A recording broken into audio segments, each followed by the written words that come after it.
नमस्कार. गोदाई किचनमध्ये सगळ्यांचं खूप खूप स्वागत.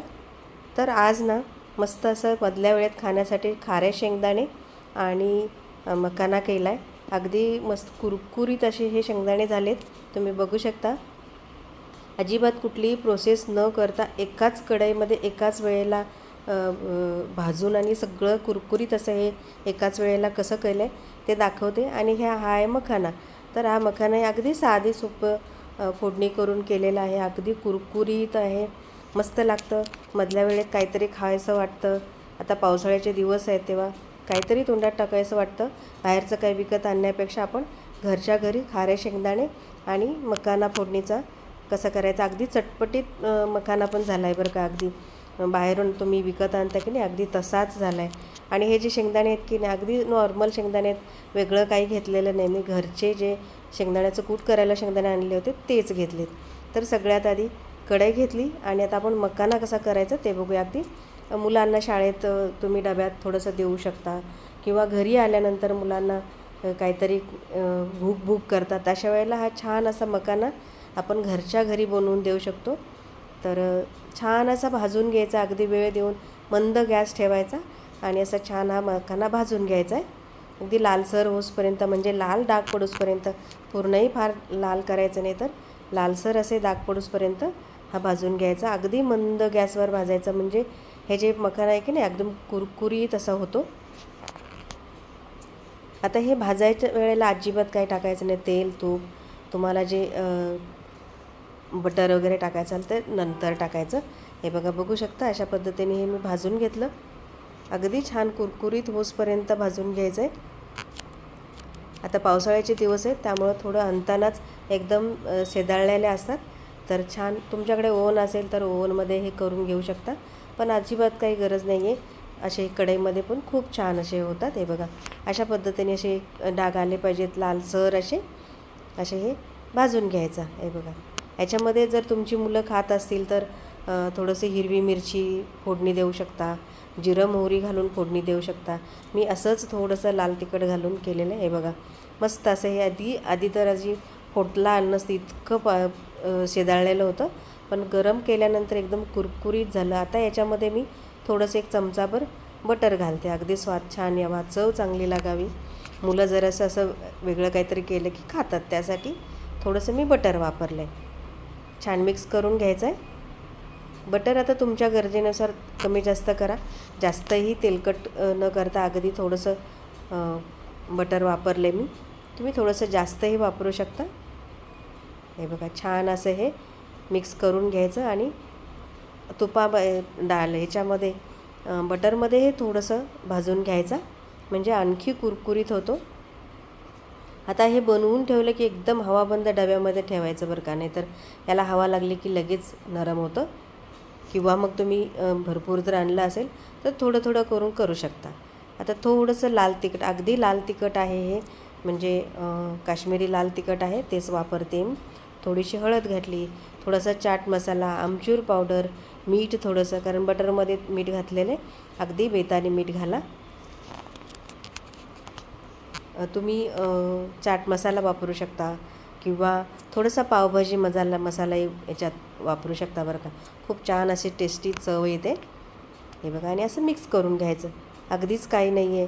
आता हा जो तिखट मीठ आपण घातलेलं असते की हळद घातलेली असते, तेव्हा आता या वेळेला काय करायचं, गॅस पूर्ण बंद करायचा आणि मग हे हलवून घ्यायचं.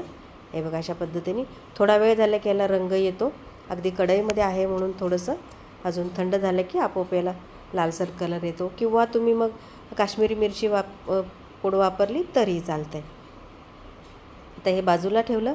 आता शेंगदाणे घेते. शेंगदाणे हे अगदी रोजच्या वापरातलेच माझे शेंगदाणे आहेत, वेगळे काही अजिबात आणलेले नाहीत मी.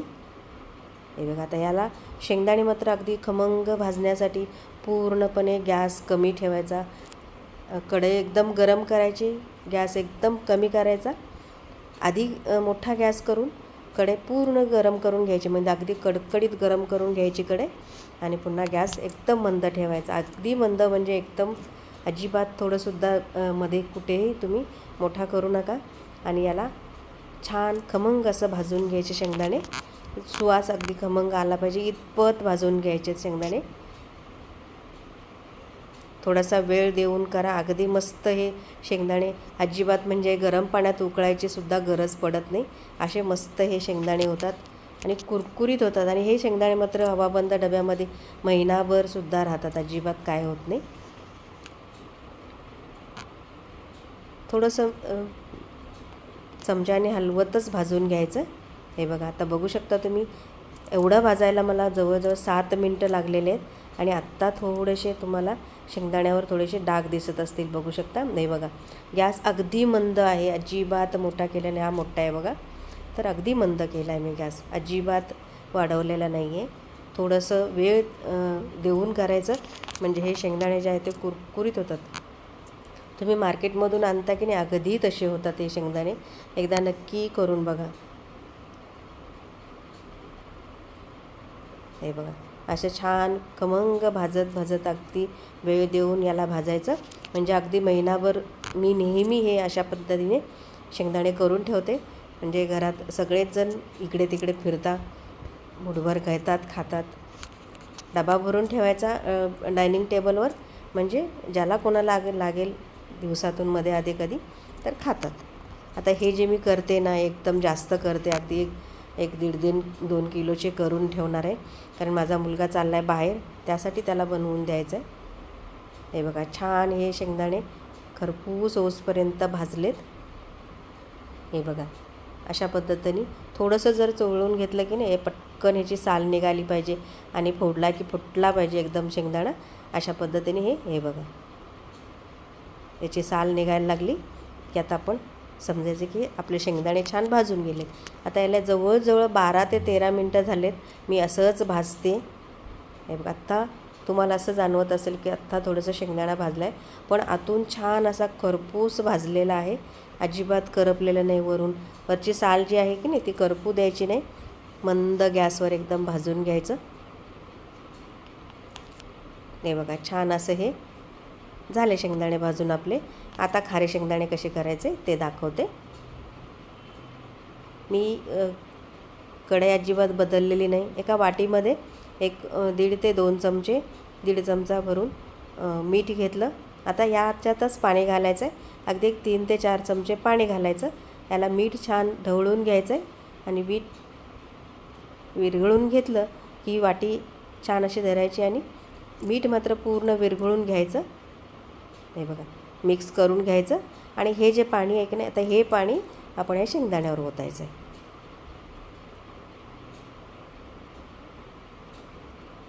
थोडंसं मिक्स करून घ्यायचं, थोडंसं हलवून घ्यायचं, भाजून घ्यायचं थोडा वेळ.